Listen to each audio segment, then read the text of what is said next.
नमस्कार दोस्तों, आज हम इस वीडियो में बात करने वाले हैं कि सुप्रीम कोर्ट के जो न्यायाधीश है उनकी नियुक्ति है कैसे होती है, कॉलेजियम सिस्टम क्या होता है, एनजेसी को क्यों हटाया गया, इन सभी मुद्दों के बारे में बात करने वाले हैं। इसके अलावा है सुप्रीम कोर्ट के न्यायाधीशों को कैसे हटाया जाता है, उनका टेन्योर कितना होता है, इन सभी के बारे में बात करने वाले हैं। तो चलिए स्टार्ट करते हैं। दोस्तों, आपको पता ही है 26 जनवरी 1950 को हमारा संविधान लागू हुआ और लागू होने के बाद है 28 जनवरी 1950 को सुप्रीम कोर्ट की स्थापना हुई। और देखिए, जो सुप्रीम कोर्ट के जो डिसीजन होते हैं, जो आदेश होते हैं, वो पूरे देश पे लागू होते हैं और वो बाध्यकारी होते हैं। उनको सभी को मानना होता है। अगर कोई नहीं मानता है तो उसके खिलाफ है कार्रवाई की जा सकती है। उसके बाद देखिए 28 जनवरी 1950 को हमारा जो सुप्रीम कोर्ट स्थापना हुआ, तो उस समय देखिए उसमें 8 जज हुआ करते थे। 8 जजों में एक है मुख्य न्यायाधीश होता था और 7 है वो अन्य न्यायाधीश होते थे। तो टोटल जो स्ट्रेंथ हो गई वो 8 की होती थी। और उसके बाद भी समय समय पर है इनकी जो स्ट्रेंथ है उसको बढ़ाया गया संसद के द्वारा। और फरवरी 2009 की हम बात करें तो उस समय है जो स्ट्रेंथ हो गया था 31 का, यानी कि जिसमें 30 जो जज होते थे, 30 जज होते थे वो अन्य होते थे और एक होता था मुख्य न्यायाधीश। तो टोटल जो स्ट्रेंथ हो गई वह 31 की हो गई।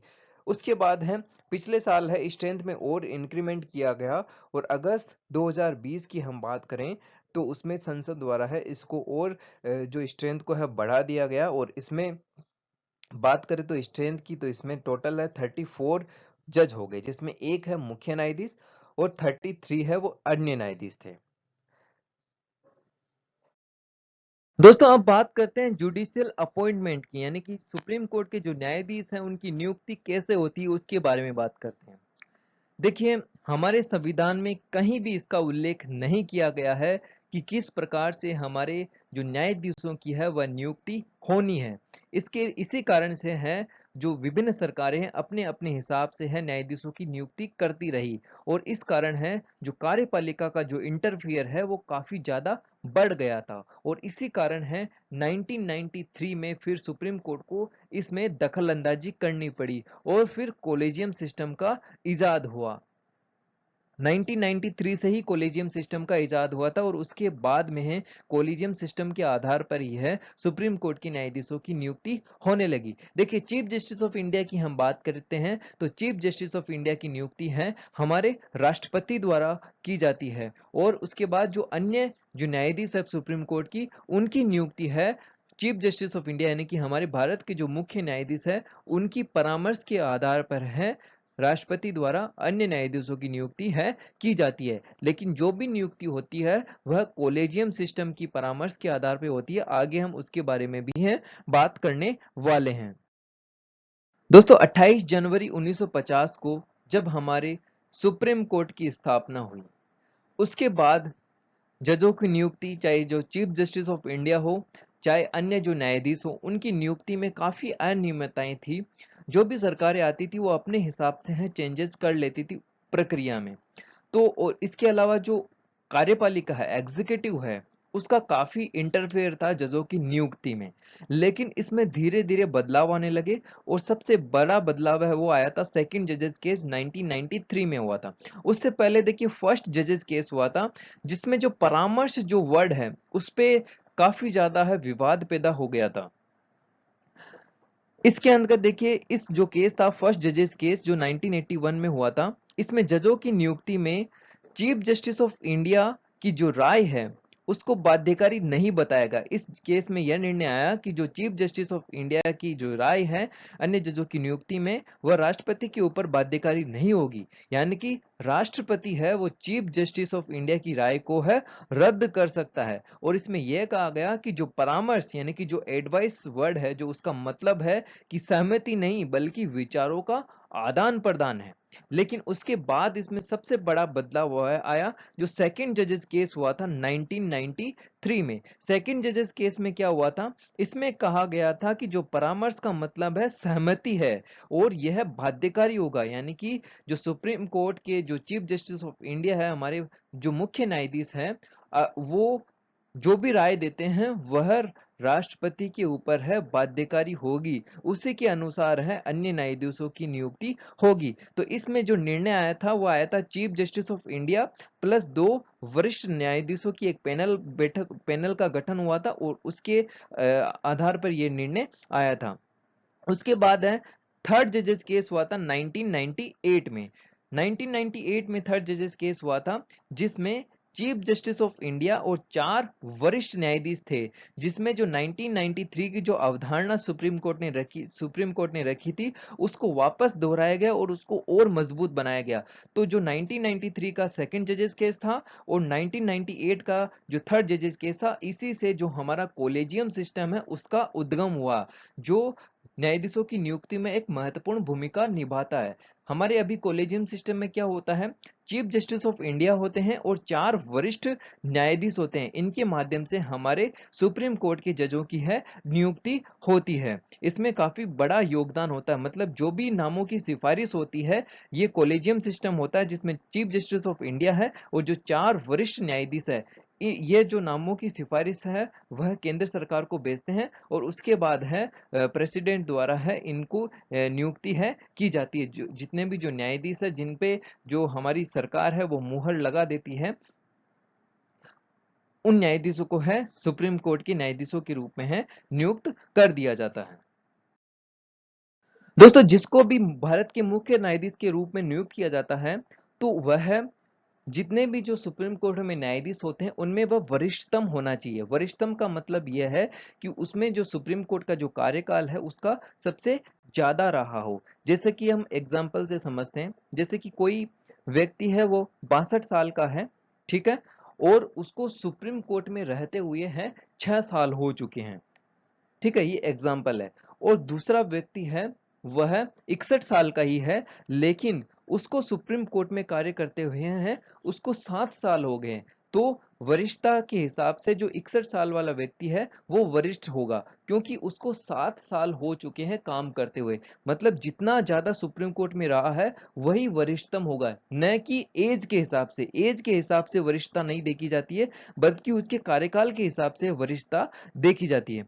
और देखिए, सुप्रीम कोर्ट का जो मुख्य न्यायाधीश की नियुक्ति में अहम योगदान होता है वर्तमान मुख्य न्यायाधीश का। मतलब जो अगला मुख्य न्यायाधीश कौन होगा उसकी नियुक्ति में वर्तमान मुख्य न्यायाधीश का योगदान काफी महत्वपूर्ण होता है। जैसे कि देखिए, रंजन गोगोई जब मुख्य न्यायाधीश थे तो उन्होंने अपने मुख्य न्यायाधीश रहते हुए ही अगले जो मुख्य न्यायाधीश कौन होंगे सुप्रीम कोर्ट की उनकी सिफारिश कर दी थी। जैसे कि जो रंजन गोगोई उन्होंने सिफारिश की थी जो शरद अरविंद बोबडे हैं जो अभी हमारे वर्तमान मुख्य न्यायाधीश है, उनके नाम की सिफारिश है वह रंजन गोगोई ने ही की थी। और ये नाम कैसे निकल के आता है, ये नाम है कोलेजियम सिस्टम में जो जो चीफ जस्टिस ऑफ इंडिया है और 4 जो वरिष्ठतम न्यायाधीश हैं वह आपस में परामर्श करके ही उसके बाद है जो अगले मुख्य न्यायाधीश की है नाम की सिफारिश की जाती है, सरकार को उस नाम की सिफारिश है की जाती है। उसके बाद है राष्ट्रपति है जो अगले मुख्य न्यायाधीश को है नियुक्त करता है।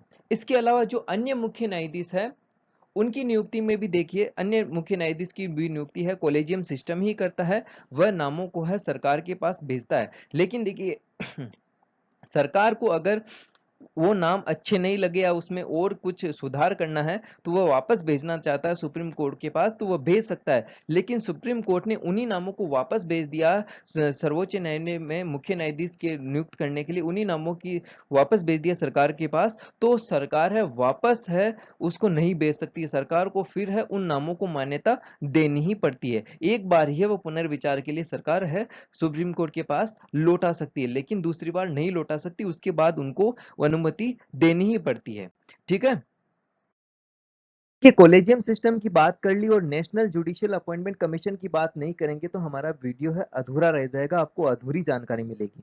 देखिए, राष्ट्रीय न्यायिक नियुक्ति आयोग यानी कि नेशनल जुडिशियल अपॉइंटमेंट कमीशन की स्थापना है 2014 में हुई थी और इसके लिए है 1919वां अमेंडमेंट किया गया, यानी कि हमारे संविधान में है 99वां संविधान संशोधन किया गया।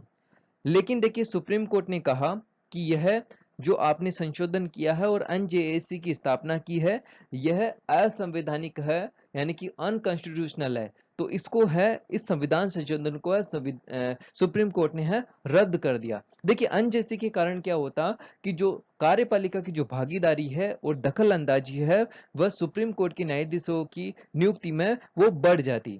जिस प्रकार 1993 से पहले होता था कि जो कार्यपालिका की भागीदारी है वो काफी ज्यादा थी, दखल अंदाजी काफी ज्यादा थी सुप्रीम कोर्ट के न्यायाधीशों की नियुक्ति में, और उसी प्रकार अनजेसी के कारण भी ऐसा ही होता। तो इस कारण है सुप्रीम कोर्ट ने इसको है अवैध करार कर दिया, इनवैलिड करार कर दिया, जो 1919वां जो संविधान संशोधन हुआ था। अब हम क्वालिफिकेशंस की हम बात करते हैं कि जो सुप्रीम कोर्ट का जज कोई बनना है तो उसके लिए क्या योग्यताएं होनी चाहिए, क्या अर्हताएं उसके पास होनी चाहिए। सबसे पहला है कि उसको भारत का नागरिक होना चाहिए। दूसरा है कि वह हाई कोर्ट में या अन्य कोर्ट्स में वह 5 सालों तक है वह जज रहा हो। नेक्स्ट क्वालिफिकेशन है कि वह 10 सालों तक हाई कोर्ट या अन्य न्यायालयों में कुल मिला के 10 सालों तक वह अधिवक्ता रहा हो, एडवोकेट रहा हो।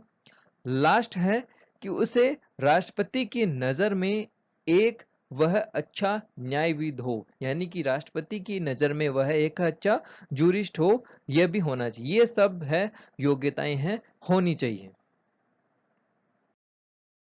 अब हम बात करते हैं टेन्योर की कि किसी जज का है वो टेन्योर कितना होता है। देखिए न्यूनतम जो आयु की बात है हमारे संविधान में कहीं भी नहीं की गई है कि जज की है न्यूनतम आयु है वो क्या होगी, लेकिन जो अधिकतम है कि इतने साल तक है वह जज बना रह सकता है। तो सुप्रीम कोर्ट का जज बने रहने के लिए है जो 65 साल है वो अधिकतम आयु है कि 65 साल तक है वह जज बना रह सकता है। उसके बाद है टेन्योर उसका ऐसा भी समाप्त हो सकता है कि वह अपना रिजाइन दे दे, ठीक है, रिजिग्नेशन लेटर है वो राष्ट्रपति को सौंप दे, उसके बाद भी उसका टेन्योर है समाप्त हो सकता है। या इसको प्रेसिडेंट द्वारा है रिमूव कर दिया गया हो, मतलब रिकमेंडेशन दी हो पार्लियामेंट ने ऐसी, और उसके बाद है प्रेसिडेंट द्वारा उसको रिमूव कर दिया गया हो। तो ये 3 कंडीशन है जिसमें उसका टेन्योर है वह समाप्त हो सकता है। अब नेक्स्ट हम बात करते हैं रिमूवल ऑफ जजेस की, यानी कि जजों को कैसे हटाया जा सकता है। जो भी सुप्रीम कोर्ट के जज हैं उनको अब से अपने पद से कैसे मुक्त किया जा सकता है। तो इसके लिए 2 ग्राउंड दिए गए हैं हमारे संविधान में। एक तो है प्रूव्ड मिसबिहेवियर और दूसरा है इनकैपेसिटी, यानी कि साबित कदाचार और असक्षमता के आधार पर ही है उनको अपने पद से रिमूव किया जा सकता है। और रिमूवल के लिए उनके ऊपर है इम्पीचमेंट, यानी कि महाअभियोग लगाया जाता है। हालांकि महाअभियोग शब्द का यूज है केवल राष्ट्रपति के लिए ही किया जाता है आजकल, लेकिन जो जजों को रिमूव किया जाता है उस प्रक्रिया को भी महाअभियोग ही किया कहा जाता है। तो देखिए जजों को रिमूव करने के लिए है प्रत्येक सदन में, जो हमारा संसद है उसमें प्रत्येक सदन में जो भी सदस्य मौजूद है उन सदस्यों की 2/3 बहुमत से है कोई भी रेजोल्यूशन पास होगा तभी जाके है किसी जज को है रिमूव किया जा सकता है। और उसके लिए है जो पहले ग्राउंड है वह मिसबिहेवियर, प्रूव्ड मिसबिहेवियर और इनकैपेसिटी का होना चाहिए, और उसके बाद है रेजोल्यूशन है संसद सदन में है पेश किया जा सकता है। और सदन में 2/3 बहुमत से कोई रेजोल्यूशन पास हो जाता है उसके बाद है किसी भी जज को है रिमूव किया जा सकता है। लेकिन अभी तक हमारे देश में कभी भी किसी जज को है महाभियोग के द्वारा है रिमूव नहीं किया गया, ये आपको याद रखना है। तो दोस्तों सारी चीज़ें मैंने आपको बता दी हैं और आई होप ये वीडियो आपको पसंद आया होगा। अगर अच्छा लगे तो प्लीज़ लाइक कीजिएगा, चैनल को सब्सक्राइब कीजिएगा। जय हिंद, जय भारत।